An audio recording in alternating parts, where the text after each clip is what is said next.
Oke, kita semua pasti pernah kan ngalamin lagi asik streaming, main game online, atau mungkin aplikasi kerja kita tiba-tiba mati total. Nah, seringkali ini tuh bukan sekedar gangguan teknis biasa. Ini serangan yang disengaja. Bisa dibilang pengepungan digital. Hari ini, kita bakal bongkar salah satu senjata cyber paling kuat yang dipakai buat melumpuhkan internet. Serangan denial of service. Pernah kepikiran nggak sih, kenapa gitu loh ini bisa terjadi? Kamu lagi seru-serunya ngegame atau nonton, terus, boom, semuanya berhenti. Bikin frustrasi kan?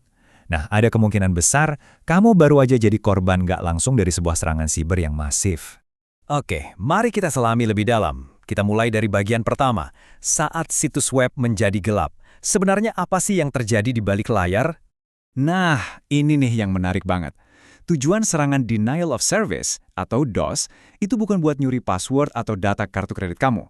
Tujuannya jauh lebih simpel tapi juga ngerusak, yaitu bikin sebuah layanan kayak website atau server game jadi sama sekali nggak bisa diakses oleh siapapun. Ini murni soal sabotase digital.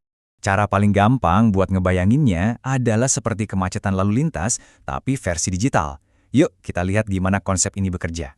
Jadi, intinya begini. Secara definisi, serangan DOS itu adalah serangan yang membanjiri sebuah komputer atau jaringan dengan permintaan palsu. Bayangin aja ada jalan raya yang menuju ke toko favorit kamu. Nah, serangan ini tuh ibarat ngirim ribuan mobil kosong ke jalan itu, sampai akhirnya kamu sebagai pelanggan beneran jadi nggak bisa masuk. Servernya kewalahan dan akhirnya lumpuh. Tapi tunggu dulu, ada versi yang jauh lebih besar dan lebih bahaya.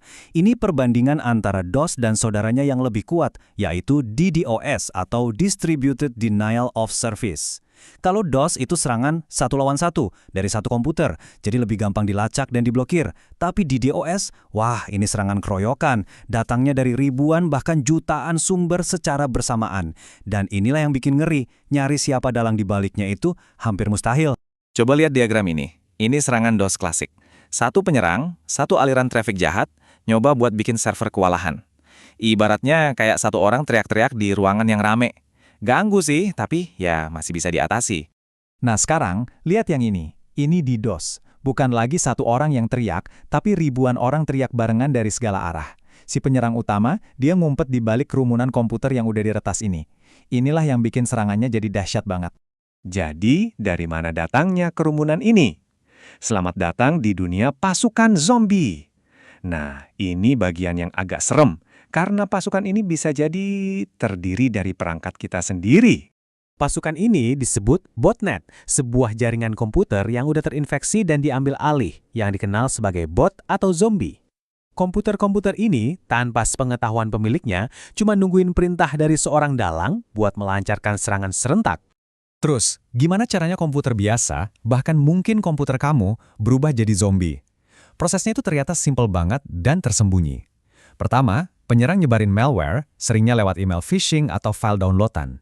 Begitu kena, komputer kita jadi zombie dan diam-diam nyambung ke server command and control. Dari situ, si dalang tinggal ngasih perintah ke seluruh pasukan zombinya buat nyerang satu target secara bersamaan. Dan jangan bayangin ini kerjaan satu hacker iseng di ruang bawah tanah ya.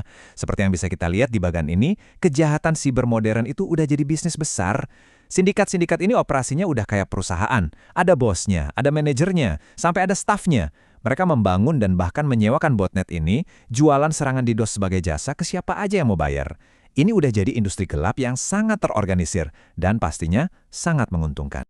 Oke, sekarang kita geser dan lihat gimana semua ini bekerja di dunia nyata. Kita akan bedah anatomi dari sebuah serangan siber yang berhasil mecahin rekor.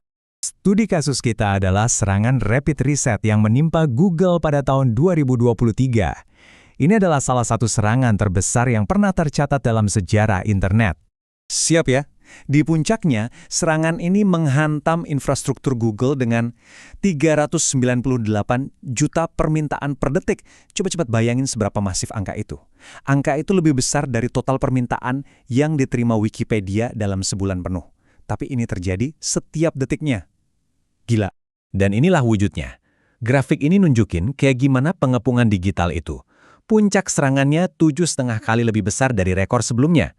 Skalanya benar-benar luar biasa, sebuah tsunami data yang emang dirancang untuk melumpuhkan salah satu perusahaan teknologi terbesar di dunia. Terus, gimana cara ngelawan serangan segede ini? Jawabannya ada di kolaborasi.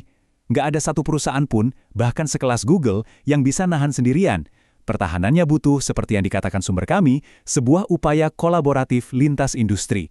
Para pesaing harus kerja bareng, saling berbagi informasi ancaman, dan mengembangkan pertahanan bersama buat nambal celah keamanan yang dieksploitasi penyerang. Ini membawa kita ke kesimpulan kita, pertempuran yang tak pernah berakhir.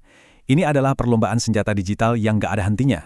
Perlombaan senjata ini artinya para penyerang juga terus berinovasi. Mereka nggak cuma pakai satu trik. Ada 3 tipe utama serangan. Serangan volumetrik yang kayak ngirim jutaan truk ke jalan tol buat bikin macet total. Ada serangan protokol yang lebih licik, mengeksploitasi aturan main dari komunikasi internet itu sendiri. Dan ada serangan lapisan aplikasi yang nargetin software spesifik kayak fitur login di website supaya langsung crash. Jadi apa pelajaran yang bisa kita ambil dari semua ini? Jelas banget bahwa di era digital ini, pertahanan itu nggak bisa dilakukan sendirian. Melawan ancaman sebesar ini, butuh kerjasama global yang erat antara semua pemain besar di dunia teknologi, mulai dari perusahaan, penyedia cloud, sampai para ahli keamanan. Dan ini meninggalkan kita dengan sebuah pertanyaan besar. Di dunia yang sepenuhnya bergantung pada konektivitas, gimana caranya kita bertahan melawan pasukan tak terlihat yang bisa menyerang dari mana saja, kapan saja? Ini adalah tantangan mendasar di zaman kita. Terima kasih sudah menyimak.